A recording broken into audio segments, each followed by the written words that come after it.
श्रीराम समर्थ श्रीराम भाग 153. याच काळातला एक प्रसंग. एकनाथ महाराजांच्या परंपरेतले वयोवृद्ध सत्पुरुष सच्चिदानंद स्वामी दर्शनाला आले होते. लहान वयापासून एकनाथी भागवताची पारायणे अखंड चालू होती. 3000हून अधिक पारायणे झालेली. ग्रंथ अगदी मुखोद्गत झाला होता. दयाळो स्वामींकडे ते पहिल्यांदाच आले होते. हात जोडून नमस्कार केला, आसनावर बसले. आत्मानुभवाबद्दल बोलणं निघालं. सच्चिदानंद स्वामी एकनाथी भागवतातील ओव्या एकामागून एक भर सांगू लागले. दयाळो स्वामी त्यांच्याकडे पाहून प्रसन्नपणे हसले.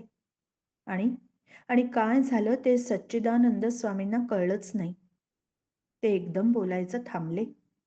सारं शरीर मोहरून आलं. सर्वांग थरथरल्यासारखं झालं. डोळे भरून आले, कंठ दाटून आला आणि एकदम ते उठले आणि त्यांनी दयाळो स्वामींना साष्टांग नमस्कार घातला. गहिवरून म्हणाले, इतकी पारायण करूनही एकनाथी भागवत कळलंच नव्हतं. आज आपलं दर्शन झालं. आपल्या सहवासात काही क्षण राहिलो. आपण शब्दात काही सांगितलं नाही, पण आपल्या दृष्टीतून आपण सारं काही सांगितलं. वाटलं आज एकनाथी भागवतातलं थोडं काही कळलं. दयाळो स्वामींना अन्न जात नसे, म्हणून उत्तम श्लोक मुद्दाम त्यांच्या आवडीचे पदार्थ करून आणायचे. आजीजींनी 2 घास तरी खायला लावायचे.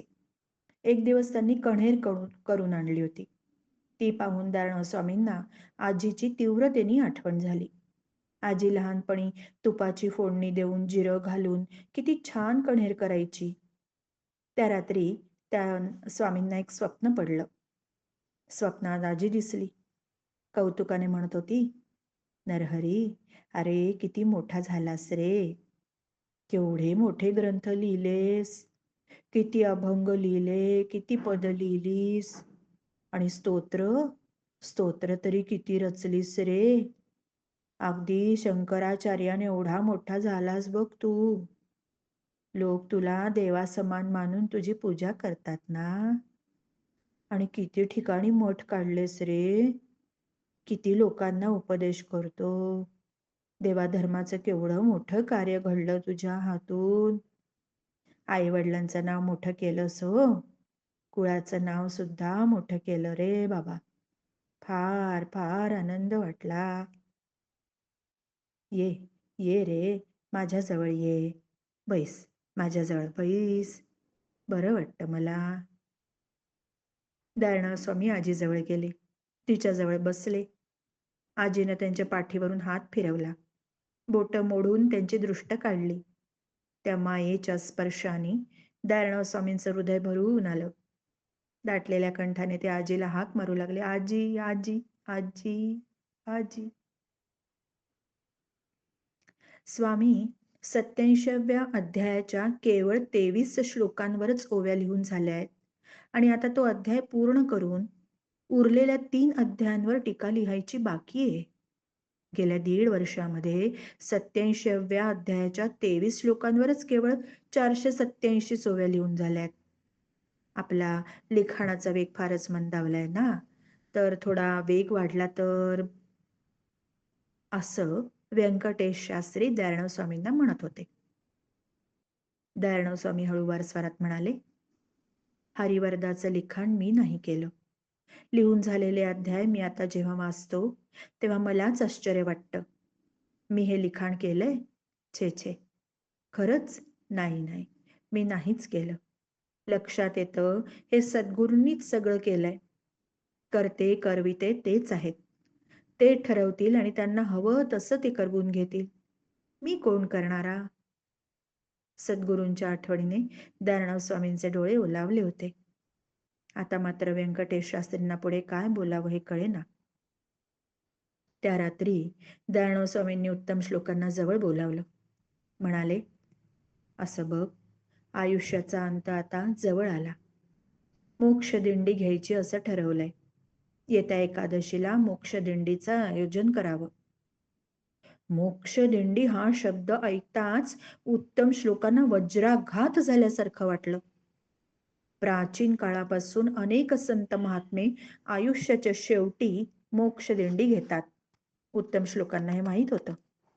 विशिष्ट दिवशी सर्व शिष्य परिवाराला बोलवून घ्यायचं. त्या दिवशी संत आपला अखेरचा संदेश शिष्यांना अभंगातून सांगायचे. या अभंगांना निर्वाणीचे अभंग म्हणतात. निर्वाणीचे अभंग म्हणजे त्या संतांनी उच्चारलेले अखेरचे शब्द. त्यानंतर संत आणखी काही बोलत नसतात. पालखीतून देवदर्शन करून येत आणि स्वतःच्या खोलीत जात आणि नंतर प्रमुख शिष्य आणि घरचे लोक यांच्या व्यतिरिक्त इतरांना त्या खोलीत जाण्याची परवानगी नसे. इतर कोणाला दर्शनही मिळायचं नाही. संत वाणीचा मनात लय करून नंतर मनाचा प्राणात लय करीत असत. खोलीत गेल्या दिवसापासून अन्नपाणी वर्ज्य करून प्राणत्याग करीत. उत्तम श्लोकांना हे सर्व माहीत असल्यामुळे दयाळू स्वामींच्या तोंडून मोक्ष दिंडी हा शब्द ऐकताच ते विलक्षण व्याकुळ झाले. त्यांच्या तोंडून शब्दही फुटेना. कसे बसे स्वतःला सावरून म्हणाले, स्वामी, मोक्ष दिंडी आयुष्याच्या शेवटी जीवित कार्य पूर्ण झाल्यावर घेतात ना? आपलं जीवित कार्य अजून पूर्ण व्हायचंय. हरिवरदा ग्रंथ पूर्ण होईपर्यंत आपल्याला जगाचा निरोप कसा बरं घेता येईल? अध्यात्म वाङ्मयात अपूर्व म्हणावा असा ग्रंथ होतोय ना, तो अपुरा राहून कसं बरं चालेल? स्वामी म्हणाले, अरे, हा ग्रंथ आता तुम्ही पूर्ण करायचा. माझ्याच्यानी हे कार्य होणं शक्य नाही स्वामी. हे कार्य तुमच्याच हातून पूर्ण होणार आहे. तुमच्या अंतरंगामध्ये वास करून मी हे कार्य पूर्णतेला नेईन. हा देह आता जीर्ण शीर्ण झालाय. या देहाचा त्याग करणंच उचित ठरेल. स्वामी, स्वामी नका हो असं म्हणू. मनात काही आणू नका. येत्या एकादशीला मोक्षदिंडीचं आयोजन करा. ही अखेरची आज्ञा करतोय. तुम्ही ती पाळाल अशी माझी खात्री आहे. स्वामींनी असं म्हटल्यावर उत्तम श्लोकांना पुढे काहीच बोलता येईना. सद्गुरूंच्या आज्ञेचं पालन करणं हे शिष्याचं कर्तव्य, मग ती आज्ञा कितीही न रुचणारी असो. उत्तम श्लोकांनी आपल्या काळजावर दगड ठेवला आणि सद्गुरूंच्या आज्ञेप्रमाणे मोक्षदिंडीची तयारी सुरू केली. सर्व शिष्य परिवार नातलगांना तातडीने निरोप पाठवून एकादशीच्या दिवशी मोक्षदिंडीसाठी पैठणला आमंत्रित केलं गेलं. मोक्षदिंडीच्या आदल्या दिवशी आरतीनंतर सर्व अंतरंग शिष्य एकत्र आले. उत्तम श्लोकांनी मोक्षदिंडीची व्यवस्था समजावून सांगितली आणि कामं वाटून दिली. साऱ्यांची मनं भरून आली होती. रात्री दयाळू स्वामींनी सगळ्या अंतरंग शिष्यांना बोलावलं आणि क्षीण आवाजात म्हणाले, तुम्ही सर्वांनी आता एकच काळजी घ्यायची आहे. नाव वाढवायचं ते गोपाळ कृष्णाचं, प्रसार करायचा तो भागवत धर्माचा. भक्ती प्रवाह पुढे पुढे जात राहिला पाहिजे. धर्म भावना वाढत राहिली पाहिजे. माझं नाव राहावं म्हणून काहीही करायचं नाही. मूर्ती, तस्विरी, स्मारक, चरित्र, पूजा असं माझ्या बाबतीत काहीही करू नका बरं. जो काही गौरव करायचा आहे तो केवळ गोपाळ कृष्णांचाच करा. त्यांचं वैभव वाढवा. त्यांच्या लीलांचं गुणगायन करा. त्यांची पूजा अर्चा करा आणि ही आज्ञा अंतिम समजा. तिचं काटेकोरपणे पालन करा. एवढं बोलण्यातही त्यांना ठसका लागला. उत्तम श्लोकांनी पुढे होऊन पाणी दिलं. सारे शिष्य सुन्न होऊन गेले होते. काय बोलावं तेच कळत नव्हतं. स्वामींनी स्पष्ट आज्ञा केली होती. पालन तर करायलाच हवं होतं. सारे जण विषण्ण मनाने स्वामींना नमस्कार करून खोलीच्या बाहेर पडले. श्रीराम समर्थ. श्रीराम.